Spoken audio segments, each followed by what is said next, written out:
Latest news ਸਭ ਤੋਂ ਪਹਿਲਾਂ ਆਪਣੇ ਫੋਨ ਤੇ ਦੇਖਣ ਲਈ ਸਾਡਾ ਚੈਨਲ ਸਬਸਕ੍ਰਾਈਬ ਕਰੋ ਅਤੇ ਨੋਟੀਫਿਕੇਸ਼ਨ ਦੇ ਲਈ ਬੈਲ ਆਈਕਨ ਜ਼ਰੂਰ ਦਬਾਓ। ਵਿਸ਼ੇਸ਼ ਮੁਲਾਕਾਤ ਤੁਹਾਡਾ ਸਵਾਗਤ ਹੈ ਜੀ। ਅੱਜ ਮੈਨੂੰ ਇਸ ਗੱਲ ਦੀ ਖੁਸ਼ੀ ਹੋ ਰਹੀ ਹੈ ਕਿ ਸਾਡੇ ਜਿਹੜੇ ਬ੍ਰੈਂਪਟਨ ਸਾਊਥ ਤੋਂ ਸਾਡੇ ਨਾਲ ਪਾਰਲੀਮੈਂਟ ਨੇ ਲਿਬਰਲ ਦੇ ਸੋਨੀਆ ਸਿੱਧੂ ਜੀ ਇਸ ਵੇਲੇ ਸਾਡੇ ਨਾਲ ਨੇ। ਹੁਣੇ ਨਵਾਂ ਬਜਟ ਆ ਕੇ ਬੜਾ ਵੱਡਾ ਬਜਟ ਆਇਆ ਔਰ ਲਿਬਰਲ ਸਰਕਾਰ ਨੇ ਬਹੁਤ ਕੁਛ ਇਹਦੇ ਵਿੱਚ ਕਰਨ ਦੀਆਂ ਕੋਸ਼ਿਸ਼ਾਂ ਕੀਤੀਆਂ ਨੇ। ਅਸੀਂ ਉਸ ਬਜਟ ਬਾਰੇ ਪੁੱਛਾਂਗੇ ਤੇ ਇੱਕ ਖਾਸ ਬਿੱਲ ਜਿਹੜਾ ਸੋਨੀਆ ਜੀ ਨੇ ਪੇਸ਼ ਕੀਤਾ ਹੈ ਉਹਦੇ ਬਾਰੇ ਪੁੱਛਣਾ ਹੈ ਕਿ ਉਹ ਕਿੱਥੇ ਪਹੁੰਚਿਆ ਤੇ ਉਹ ਤੁਹਾਨੂੰ ਉਹਦੇ ਬਾਰੇ ਵੀ ਅਸੀਂ ਜਾਣਕਾਰੀ ਦੇਵਾਂਗੇ। ਸੋਨੀਆ ਜੀ ਤੁਹਾਡਾ ਸਵਾਗਤ ਹੈ। ਸਤਿ ਸ਼੍ਰੀ ਅਕਾਲ ਵੀਰ ਜੀ। ਹਮਦਰਦ ਟੀਵੀ ਦੇ ਸਾਰੇ ਹੀ ਦਰਸ਼ਕਾਂ ਨੂੰ ਮੇਰੇ ਵੱਲੋਂ ਸਤਿ ਸ਼੍ਰੀ ਅਕਾਲ ਜੀ। ਕੀ ਹਾਲ ਹੈ ਜੀ? ਬਿਲਕੁਲ ਠੀਕ ਆ ਵੀਰ ਜੀ। That's good. ਦੇਖੋ ਜੀ ਹੁਣ ਹਾਲਤ ਐਸੇ ਹੋ ਗਏ ਨੇ ਜਿਹੜਾ ਕੋਵਿਡ ਕਰਕੇ ਤੁਸੀਂ ਸਟੂਡੀਓ 'ਚ ਨਹੀਂ ਆ ਸਕਦੇ, ਅਸੀਂ ਤੁਹਾਡੇ ਕੋਲੇ ਨਹੀਂ ਆ ਸਕਦੇ, ਵਰਚੁਅਲ ਇਹ ਰਿਕਾਰਡਿੰਗਸ ਕਰਨੀਆਂ ਪੈ ਰਹੀਆਂ ਨੇ। ਬਟ ਚਲੋ ਠੀਕ ਹੈ, ਕੋਈ ਗੱਲ ਨਹੀਂ। ਸੋਨੀਆ ਜੀ, ਜਿਹੜਾ ਨਵਾਂ ਬਜਟ ਆਇਆ ਇਹਦੇ ਵਿੱਚ ਤੁਸੀਂ ਜਿਹੜੇ ਹੈਗੇ ਆ ਸੀਨੀਅਰਸ ਬਾਰੇ ਕੀ ਕੀਤਾ? ਕਿਉਂਕਿ ਆਪਾਂ ਨੂੰ ਬਹੁਤ ਦੇਰ ਦੀ ਇਹ ਗੱਲ ਹੁੰਦੀ ਰਹੀ ਹੈ ਸੀਨੀਅਰਸ ਬਾਰੇ। ਇਹ ਉਹ ਲੋਕ ਨੇ ਜਿਨ੍ਹਾਂ ਨੇ ਇਸ ਦੇਸ਼ ਦੀ ਤਰੱਕੀ ਵਿੱਚ ਹਿੱਸਾ ਪਾਇਆ ਤੇ ਹੁਣ ਰਿਟਾਇਰ ਹੋਏ ਨੇ ਤੇ ਅਖੀਰਲੀ ਉਮਰ ਦੇ ਵਿੱਚ ਉਹਨਾਂ ਨੂੰ ਸਾਡਾ ਫਰਜ਼ ਬਣ ਜਾਂਦਾ ਵੀ ਅਸੀਂ ਇਹਨਾਂ ਦੀ ਟੇਕ ਕੇਅਰ ਕਰੀਏ। ਉਹਦੇ ਬਾਰੇ ਤੁਹਾਡੇ ਬਜਟ 'ਚ ਕੀ ਕੁਛ ਹੈ? ਸਭ ਤੋਂ ਪਹਿਲਾਂ ਤਾਂ ਵੀਰ ਜੀ ਮੈਂ ਕਹੂੰਗੀ ਕਿ ਜਿਹੜਾ ਬਜਟ 2021 ਜਿਹੜਾ ਸੀਗਾ, ਜਿਹੜੇ ਸਾਡੇ ਹਿਸਟੋਰੀਕਲ ਜਿਹੜਾ ਜੇ ਤੁਸੀਂ ਕਹੇ ਬਜਟ ਕਿਉਂ ਹੈਗਾ ਕਿ ਇਹ ਜਿਹੜੇ ਸਾਡੇ minister deputy prime minister minister Freeland ਜਿਹੜੇ ਆ ਫੀਮੇਲ ਫਾਈਨੈਂਸ ਮਿਨਿਸਟਰ ਸਾਰੀ ਹੀ ਟੀਮ ਨੇ ਬੜੀ ਮਿਹਨਤ ਨਾਲ ਹਰ ਇੱਕ ਡੈਮੋਗ੍ਰਾਫਿਕ ਨੂੰ ਮੁੱਖ ਰੱਖ ਕੇ ਜਿਹੜਾ ਇਹ ਬਜਟ ਆਇਆ ਕਿ ਸਾਰਿਆਂ ਲਈ ਸੋਚਿਆ ਗਿਆ ਹੈਗਾ। ਚਾਹੇ ਕੋਈ ਇਹ ਰਿਕਵਰੀ ਸੀ ਕੋਵਿਡ-19 ਤੋਂ, ਜੌਬ ਗਰੋਥ ਤੇ ਰੈਜ਼ਿਲੀਅੰਸ, ਇਹ ਸਾਰੀ ਚੀਜ਼ਾਂ ਨੂੰ ਯੂਥ ਨੂੰ, ਆਪਣੇ ਸੀਨੀਅਰਸ ਨੂੰ, ਬੱਚਿਆਂ ਨੂੰ, ਸੋ ਸਾਰੇ ਹੀ ਚਾਹੇ ਬਿਜ਼ਨਸ ਕਮਿਊਨਿਟੀ ਸੀ ਉਹਨਾਂ ਨੂੰ ਮੁੱਖ ਰੱਖ ਕੇ ਕਿ ਸਾਰਿਆਂ ਦੀ ਹੈਲਪ ਕੀਤੀ ਜਾਵੇ ਕਿ ਕੋਵਿਡ-19 ਤੋਂ ਬਾਅਦ ਦੇ ਵਿੱਚ ਵੀ ਕਿਵੇਂ ਇਕਨੋਮੀ ਗਰੋਥ ਹੋਵੇ। ਸੋ ਇਹਦੇ ਵਾਸਤੇ ਜਿਹੜਾ ਬਜਟ ਪੇਸ਼ ਕੀਤਾ ਗਿਆ ਜਿਹਦੇ ਵਿੱਚ ਤੁਸੀਂ ਸੀਨੀਅਰਸ ਬਾਰੇ ਪੁੱਛਿਆ ਹੈਗਾ। ਕਾਫੀ ਲੰਬੇ ਟਾਈਮ ਤੋਂ ਜਿਹੜੀ ਇਹ ਡਿਮਾਂਡ ਸੀਗੀ increasing old age security for Canadian 75 and over. So ਜਿਵੇਂ ਕਿ ਤੁਸੀਂ ਕਿਹਾ after lifetime of hard work ਜਿਹੜੇ ਸਾਡੇ ਸੀਨੀਅਰਸ ਆ ਉਹ ਡਿਜ਼ਰਵ ਕਰਦੇ ਹੈਗੇ ਆ ਬੈਟਰ ਲਾਈਫ ਦਾ। ਸੋ ਹੁਣ ਜਿਹੜਾ ਇਸ ਬਜਟ ਦੇ ਵਿੱਚ ਹੈ ਕਿ ਅਗਲੇ ਸਾਲ ਤੋਂ ਜਿਹੜੀ 75 ਜਾਂ ਇਸ ਤੋਂ ਉੱਪਰ ਉਹਨਾਂ ਦੀ ਜਿਹੜੀ ਪੈਨਸ਼ਨ ਹੈਗੀ ਉਹ 10% ਜਿਹੜੀ ਉਹ ਵਧੂਗੀ ਜੀ। ਤੇ ਇਹਦੇ ਨਾਲ ਇਸ ਸਾਲ ਅਗਸਤ ਦੇ ਵਿੱਚ ਵਨ ਟਾਈਮ OS ਤੇ GIS ਜਿਹੜੇ ਲੈਂਦੇ ਹੈਗੇ ਆ ਉਹਨਾਂ ਕੋਲ $500 ਜਿਹੜਾ ਉਹਨਾਂ ਨੂੰ ਲਮਸਮ ਜਿਹੜਾ ਇਹ ਚੈੱਕ ਇਹ ਮਿਲੂਗਾ ਜੀ।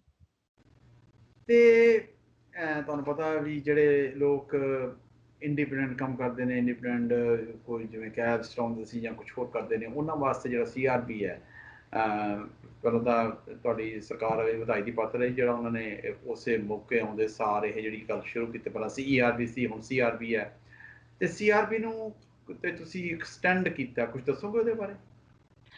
ਬਿਲਕੁਲ ਵੀਰ ਜੀ, ਜਿਹੜੀਆਂ ਵੀ ਚਾਹੇ CRBC ਜਿਹੜੀ ਵੀ ਚਾਹੇ ਉਹ ਕੋਈ ਵੀ ਜਿਹੜੀਆਂ ਮਿਲਦੀਆਂ ਸੀ ਸਭ ਤੋਂ ਪਹਿਲਾਂ ਤੋਂ, ਚਾਹੇ ਉਹ ਰੈਂਟ ਸਬਸਿਡੀ ਸੀ, ਚਾਹੇ ਉਹ ਵੇਜ ਸਬਸਿਡੀ ਸੀ, ਚਾਹੇ ਹੋਰ ਵੀ ਕਾਫੀ ਜਿਹੜੀ ਸਪੋਰਟ ਬਿਜ਼ਨਸ ਕਮਿਊਨਿਟੀਜ਼ ਨੂੰ ਵੀ ਤੇ ਦੂਸਰੇ ਆਮ ਲੋਕਾਂ ਨੂੰ ਵੀ, ਚਾਹੇ ਉਹ ਜਿਹੜੇ ਬੈਨੀਫਿਟਸ ਸੀਗੇ, ਕੇਅਰ ਗਿਵਿੰਗ ਬੈਨੀਫਿਟਸ ਸੀਗੇ, ਤੋਂ ਇਹਨਾਂ ਨੂੰ ਜਿਹੜਾ ਵਧਾ ਕੇ ਜੂਨ ਤੋਂ ਸੈਪਟੰਬਰ ਤੱਕ ਕੀਤਾ ਗਿਆ ਹੈਗਾ ਤਾਂ ਕਿ ਜਿਹੜਾ ਤੁਸੀਂ ਜਿਵੇਂ ਜਾਣਦੇ ਹੋ ਕਿ ਆਪਾਂ ਖਾਸ ਕਰਕੇ ਅੰਟੈਰੀਓ ਬਰੈਂਪਟਨ ਥਰਡ ਵੇਵ ਨੂੰ ਕਾਫੀ ਜਿਹੜਾ ਹਿੱਟ ਕੀਤਾ ਹੈਗਾ ਸੀ। ਹੌਟ ਸਪੌਟ ਤੇ ਹੈਗੇ ਹੈ ਕਾਫੀ ਜਿਹੜੇ ਕੇਸਿਸ ਜਿਹੜੇ ਹੈਗੇ ਆ ਉਹ ਕਾਫੀ ਬਿਜ਼ਨਸ ਅੰਡਰ ਲਾਕਡਾਊਨ ਹੋਣ ਕਰਕੇ ਬਿਜ਼ਨਸ ਵੀ ਨਹੀਂ ਖੁੱਲ ਪਾ ਰਹੇ।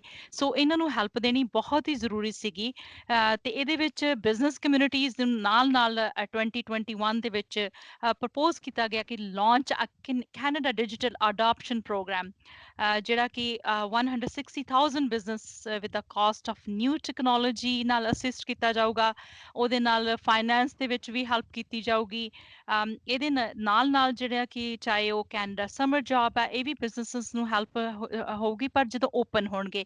ਜਿੰਨੀ ਦੇਰ ਇਹ ਓਪਨ ਨਹੀਂ ਹੁੰਦੇ, ਬਹੁਤ ਜ਼ਰੂਰੀ ਸੀ ਕਿ ਇਹਨਾਂ ਦੀ ਜਿਹੜੀ ਜੂਨ ਤੋਂ ਲੈ ਕੇ ਸੈਪਟੰਬਰ ਤੱਕ ਦੀ ਜਿਹੜੀ ਕੰਮ ਮਿਆਦ ਵਧਾ ਦਿੱਤੀ ਗਈ ਹੈ, ਇਹ ਜਿਹੜੇ ਬੈਨੀਫਿਟਸ ਮਿਲ ਰਹੇ ਸੀ, ਉਹ ਬਹੁਤ ਜ਼ਰੂਰੀ ਸੀ।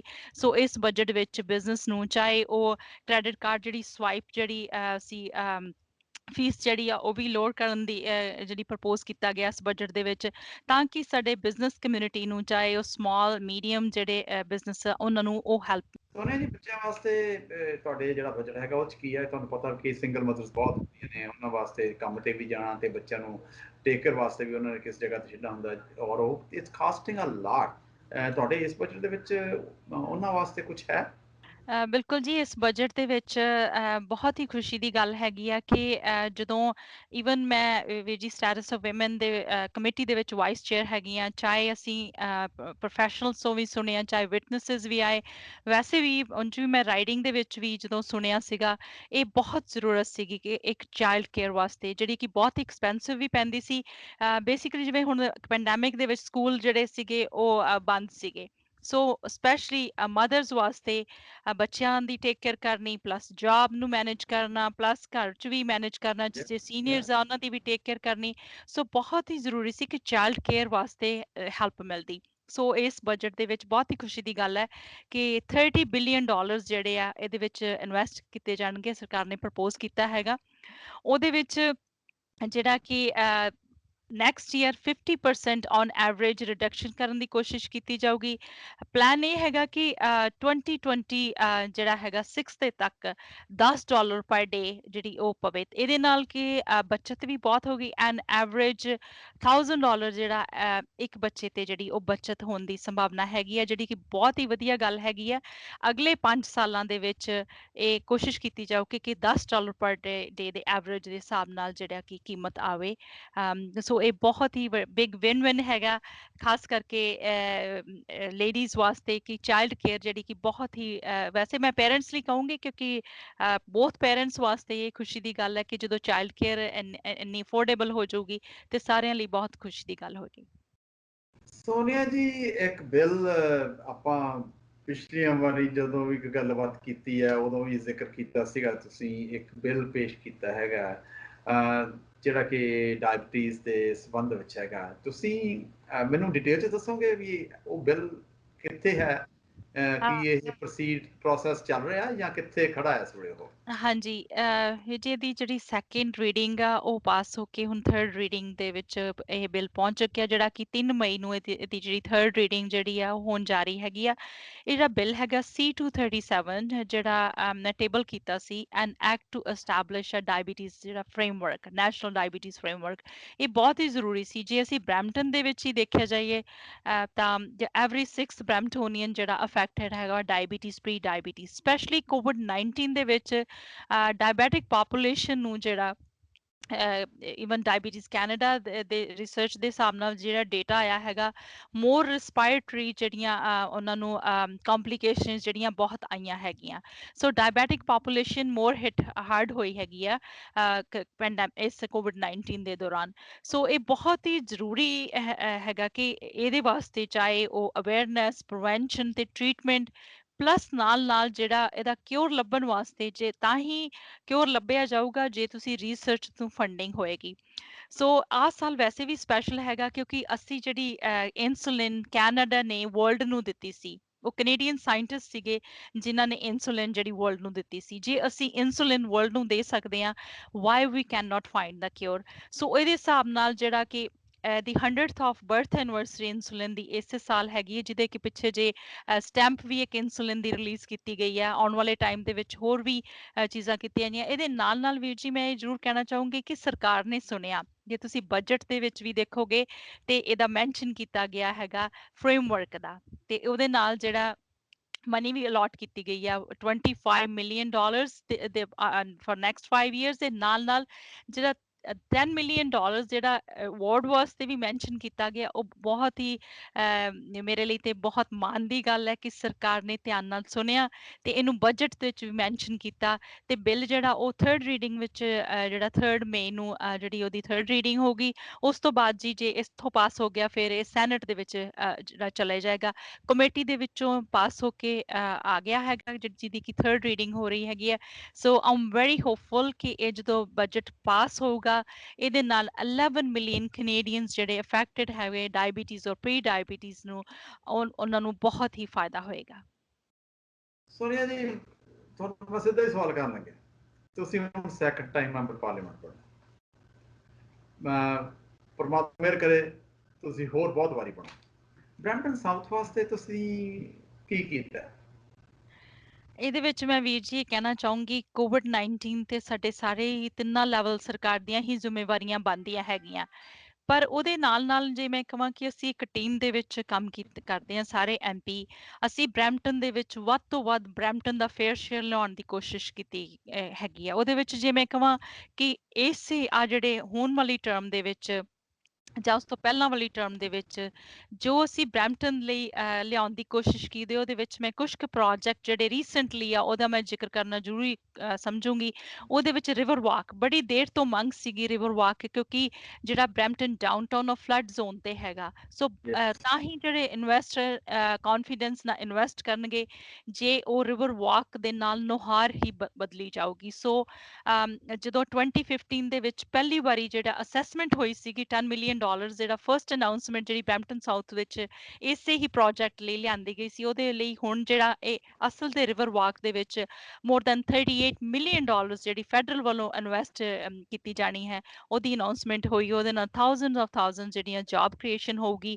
ਤੇ ਇਹਦੇ ਨਾਲ ਡਾਊਨਟਾਊਨ ਜਿਹੜੀ ਹੱਬ ਹੈ ਟ੍ਰਾਂਜ਼ਿਟ ਦੀ, ਕਿਉਂਕਿ ਟ੍ਰਾਂਜ਼ਿਟ ਲਈ ਬਹੁਤ ਜ਼ਰੂਰਤ ਸੀ, ਟ੍ਰਾਂਜ਼ਿਟ ਹੱਬ, ਤਾਂ ਕਿ ਜਿਹੜਾ ਕੰਜੈਸ਼ਨ ਘਟ ਸਕੇ ਤੇ ਉਹਦੇ ਵਿੱਚ ਵੀ ਇਨਵੈਸਟ ਕੀਤਾ ਗਿਆ। ਉਹ ਟ੍ਰਾਂਜ਼ਿਟ ਹੱਬ ਲਿਆਂਦੀ ਗਈ ਹੈਗੀ ਹੈ ਬਰੈਂਪਟਨ ਡਾਊਨਟਾਊਨ ਦੇ ਨਾਲ ਮੇਨਟੇਨੈਂਸ ਜਿਹੜੀ ਆ ਬਰੈਂਪਟਨ ਦੇ ਵਿੱਚ ਇੱਕ ਹੋਰ ਜਿਹੜੀ ਥਰਡ ਮੇਨਟੇਨੈਂਸ ਫੈਸਿਲਿਟੀ ਆ, ਪਿੱਛੇ ਜੋ ਵੀ ਅਨਾਉਂਸਮੈਂਟ ਹੋਈ ਹੈ ਜੀ, ਆਲਮੋਸਟ 69 ਮਿਲੀਅਨ ਡਾਲਰ ਜਿਹੜੀ ਫੈਡਰਲ ਇਨਵੈਸਟਮੈਂਟ ਉੱਤੇ ਕੀਤੀ ਜਾਣੀ ਹੈਗੀ ਆ। ਉਸਦੇ ਨਾਲ ਸਾਊਥ ਫਲੈਟਰ ਦੇ ਵਿੱਚ ਇੱਕ ਯੂਥ ਹੱਬ ਦੀ ਪਿਛਲੇ ਮਹੀਨੇ ਅਨਾਉਂਸਮੈਂਟ ਹੋਈ ਹੈ, ਜਿਹਦੇ ਨਾਲ ਯੂਥ ਨੂੰ ਇੱਕ ਨਵਾਂ ਪਲੇਟਫਾਰਮ ਬਣੂਗਾ।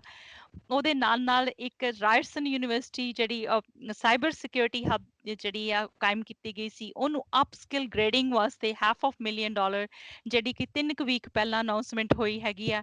ਸੋ ਇਹਦੇ ਨਾਲ ਵੀਰ ਜੀ ਜੇ ਮੈਂ ਕਹਿਣਾ ਚਾਹੂੰਗੀ ਕਿ ਕਾਫੀ ਜਿਹੜੇ ਆ ਅਸੀਂ ਸਾਰੇ ਹੀ ਟੀਮ ਦੇ ਵਿੱਚ ਰਲ ਕੇ, ਚਾਹੇ ਉਹ ਬਰੈਂਪਟਨ ਸਾਊਥ ਦੀ ਗੱਲ ਹੋਵੇ, ਚਾਹੇ ਉਹ ਬਰੈਂਪਟਨ ਨਾਰਥ, ਵੈਸਟ, ਈਸਟ ਦੀ, ਅਸੀਂ ਸਾਰੇ ਹੀ ਕੋਸ਼ਿਸ਼ ਕਰਦੇ ਹਾਂ ਕਿ ਵੱਧ ਤੋਂ ਵੱਧ ਜਿਹੜਾ ਬਰੈਂਪਟਨ ਵਾਸਤੇ ਆਪਣਾ ਫੇਅਰ ਸ਼ੇਅਰ ਲਿਆਂਦਾ ਜਾ ਸਕੇ, ਤਾਂ ਕਿ ਜਿਹੜੇ ਬਰੈਂਪਟਨ ਨੂੰ ਹੋਰ ਜਿਹੜਾ ਬਹੁਤ ਹੀ ਵਧੀਆ ਸ਼ਹਿਰ ਬਣਾਇਆ ਜਾ ਸਕੇ, ਜਿਹਦੇ ਨਾਲ ਕਿ ਸਾਡਾ ਹੋਰ ਜਿਹੜਾ ਸ਼ਹਿਰ ਤਰੱਕੀ ਕਰ ਸਕੇ।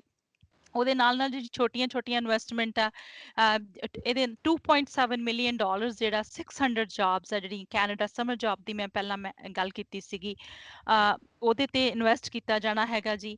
ਤੇ ਤਾਂ ਕਿ ਯੂਥ ਨੂੰ ਹੋਰ ਸਭ ਤੋਂ ਪਹਿਲਾਂ ਜਦੋਂ ਪਿਛਲੀ ਵਾਰੀ ਮੈਂ ਡੋਰ ਨੌਕਿੰਗ ਕਰ ਰਹੀ ਸੀਗੀ, ਜਾਂ ਵੈਸੇ ਵੀ ਜਦੋਂ ਵੀ ਮੇਰੀ ਯੂਥ ਕੌਂਸਲ ਨਾਲ ਮੀਟਿੰਗਸ ਹੁੰਦੀਆਂ, ਯੂਥ ਕਮੇਟੀ ਨਾਲ ਮੀਟਿੰਗ ਹੁੰਦੀ ਆ, ਤੇ ਯੂਥ ਨੂੰ ਬਹੁਤ ਹੀ ਕੁਆਲਿਟੀ ਵਾਲੀਆਂ ਜੌਬਸ ਦੇਣ ਦੀ ਲੋੜ ਹੈਗੀ ਆ। ਸੋ ਇਸ ਬਜਟ ਵਿੱਚ ਵੀ ਕੀਤਾ ਗਿਆ ਹੈਗਾ ਪ੍ਰੋਮਿਸ ਕਿ $1 million, we are on track. ਤੇ ਇਹਦੇ ਵਿੱਚ ਜਿਹੜੇ ਬਿਲੀਅਨਸ ਡਾਲਰ ਜਿਹੜੇ ਇਨਵੈਸਟ ਕੀਤੇ ਜਾਣਗੇ, ਤਾਂ ਕਿ ਬਰੈਂਪਟਨ ਦੇ ਵਿੱਚ ਵੀ ਜਿਹੜਾ ਮੈਂ ਹੁਣੇ ਦੱਸਿਆ ਕਿ ਰਾਇਟਸਨ ਯੂਨੀਵਰਸਿਟੀ ਵਿੱਚ ਅਪਸਕਿਲ ਜਿਹੜਾ ਕੀਤਾ ਜਾਵੇ, ਸਾਡੇ ਯੂਥ ਨੂੰ ਹੋਰ ਕੁਆਲਿਟੀ ਦੀਆਂ ਜੌਬਸ ਮਿਲ ਸਕਣ। ਮੋਸਟਲੀ ਇਸ ਬਜਟ 'ਚ ਕੀਤਾ ਗਿਆ ਕਿ ਇੰਪਲੋਇਰਸ ਨੂੰ ਜਿਹੜੇ ਹੈਗੇ ਉਹਨਾਂ ਨਾਲ ਐਜੂਕੇਸ਼ਨ ਨਾਲ ਕੰਟੈਕਟ ਕੀਤਾ ਜਾਏ, ਤਾਂ ਕਿ ਸਾਡਾ ਜਿਹੜਾ ਯੂਥ ਜਦੋਂ ਗ੍ਰੈਜੂਏਸ਼ਨ ਤੋਂ ਬਾਅਦ ਨਿਕਲੇ ਤਾਂ ਉਹ ਤੇ ਕੋਆਪ ਜੌਬਸ ਜਿਹੜੀਆਂ ਹੋਰ ਕ੍ਰੀਏਟ ਹੋਣ, ਉਹਦੇ ਨਾਲ ਯੂਥ ਨੂੰ ਕੁਆਲਿਟੀ ਵਾਲੀਆਂ ਜੌਬਸ ਮਿਲਣਗੀਆਂ। ਇਹ ਕੋਸ਼ਿਸ਼ ਕੀਤੀ ਗਈ ਹੈਗੀ ਆ। ਅਸੀਂ ਵੀ ਇਹ ਚਾਹਾਂਗੇ ਬਰੈਂਪਟਨ ਦੇ ਯੂਥ ਨੂੰ, ਉਹਨਾਂ ਨੂੰ ਕੁਆਲਿਟੀ ਵਾਲੀਆਂ ਜੌਬਸ ਮਿਲਣ। ਇਹਦੇ ਨਾਲ ਮੈਂ ਹੁਣੇ ਹੀ ਦੱਸਿਆ ਕਿ 2.7 ਮਿਲੀਅਨ ਡਾਲਰ ਜਿਹੜੀਆਂ, ਉਹਨਾਂ 600 ਜੌਬਸ ਜਿਹੜੀਆਂ ਕਿ ਪਿਛਲੇ ਮਹੀਨੇ ਹੀ ਉਹਦੀ ਜਿਹੜੀ ਅਨਾਉਂਸਮੈਂਟ ਜਿਹੜੀ ਹੋਈ ਹੈਗੀ ਆ। ਤੇ ਸਾਡੀ ਇਹ ਵੀ ਕੋਸ਼ਿਸ਼ ਰਹੂਗੀ ਆਉਣ ਵਾਲੇ ਟਾਈਮ ਦੇ ਵਿੱਚ ਯੂਥ ਨੂੰ ਹੋਰ ਕੇਪੇਬਲ ਜਿਹੜਾ ਉਹ ਬਣਾਇਆ ਜਾ ਸਕੇ। ਸੋ ਨਹੀਂ, thank you so nice of you. ਮੈਨੂੰ ਪਤਾ ਤੁਹਾਡਾ ਸਕੇਜੂਲ ਬੜਾ ਬਿਜ਼ੀ ਹੈ, ਤੁਸੀਂ ਸਾਨੂੰ ਸਮਾਂ ਦਿੱਤਾ, ਬੜੀ ਮਿਹਰਬਾਨੀ ਹੈ ਤੁਹਾਡੀ। ਤੁਸੀਂ ਅਖੀਰ ਦੇ ਵਿੱਚ ਬਰੈਂਪਟਨ ਵਾਸੀਆਂ ਨੂੰ ਕੀ ਸੁਨੇਹਾ ਦੇਣਾ ਚਾਹੁੰਦੇ ਹੋ? ਬਿਲਕੁਲ ਵੀਰ ਜੀ, ਮੈਂ ਇਹੀ ਕਹਿਣਾ ਚਾਹੂੰਗੀ ਕਿ ਜਿਵੇਂ ਸਾਡਾ ਬਰੈਂਪਟਨ ਜਿਹੜਾ ਹੌਟ ਸਪੌਟ ਹੈਗਾ, ਸਾਨੂੰ ਪੀਐਲ ਦੇ ਵਿੱਚ ਜਿਹੜੇ ਕੇਸਿਸ ਹੈਗੇ ਆ, ਉਹ ਅਸੀਂ ਤਾਂ ਹੀ ਥਰਡ ਵੇਵ 'ਤੇ ਕਾਬੂ ਪਾ ਸਕਾਂਗੇ ਜੇ ਅਸੀਂ ਆਪਣੇ ਹੈਲਥ ਐਕਸਪਰਟਸ ਨੂੰ ਸੁਣਾਂਗੇ। ਜਿਹੜੀ ਵੀ ਵੈਕਸੀਨ ਅਵੇਲੇਬਲ ਹੈਗੀ ਆ, ਉਹ ਤੁਸੀਂ ਆਪਣੀ ਵੈਕਸੀਨ ਜਿਹੜੀ ਅਕੋਰਡਿੰਗ ਟੂ ਏਜ ਜਿਵੇਂ ਵੀ ਅਨਾਊਂਸ ਹੁੰਦਾ, ਤੁਸੀਂ ਬੁੱਕ ਕਰੋ, ਆਪਣੀ ਵੈਕਸੀਨ ਲਵਾਓ। ਤੇ ਵੈਕਸੀਨ ਲਵਾ ਕੇ ਵੀ ਤੁਸੀਂ ਜਿਵੇਂ ਹੈਲਥ ਐਕਸਪਰਟ ਸਾਡੇ ਗਾਈਡਲਾਈਨਸ ਦਿੰਦੇ ਆ, ਤੁਸੀਂ ਉਹਨੂੰ ਫੋਲੋ ਕਰੋ।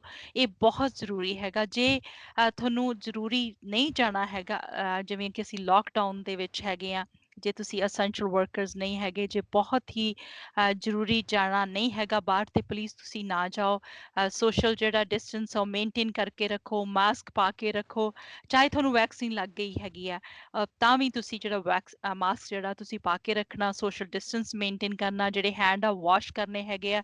ਤੇ ਪਲੀਜ਼ ਆਪਣੇ ਜਿਹੜੇ ਹੈਲਥ ਐਕਸਪਰਟਸ ਆ ਉਹਨਾਂ ਦੀਆਂ ਨੂੰ ਜ਼ਰੂਰ ਸੁਣੋ ਤੇ ਉਹਨਾਂ ਦੀ ਗਾਈਡਲਾਈਨਸ ਨੂੰ ਫੋਲੋ ਕਰੋ। ਤੇ ਕਦੇ ਵੀ ਤੁਹਾਨੂੰ ਕੋਈ ਵੀ ਫੈਡਰਲ ਇਸ਼ੂ ਬਾਰੇ ਜੇ ਤੁਹਾਨੂੰ ਕੋਈ ਜਾਣਕਾਰੀ ਚਾਹੀਦੀ ਹੋਵੇ, ਤੁਸੀਂ ਸਾਨੂੰ ਫੋਨ ਕਰ ਸਕਦੇ ਹੋ, ਤੁਸੀਂ ਸਾਨੂੰ ਈਮੇਲ ਕਰ ਸਕਦੇ ਹੋ, ਤੇ we are always available to answer you. Do not hesitate to reach out to us. ਅਖੀਰ ਦੇ ਵਿੱਚ ਤੁਹਾਡਾ ਬਹੁਤ ਬਹੁਤ ਧੰਨਵਾਦ। ਮੈਨੂੰ ਸਾਰੇ ਰੈਜ਼ੀਡੈਂਟਸ ਦੇ ਰੂਬਰੂ ਹੋਣ ਦਾ ਬਹੁਤ ਬਹੁਤ ਧੰਨਵਾਦ। ਅਖੀਰ ਦੇ ਵਿੱਚ ਮੇਰੇ ਵੱਲੋਂ ਸਾਰਿਆਂ ਨੂੰ ਸਤਿ ਸ਼੍ਰੀ ਅਕਾਲ ਜੀ।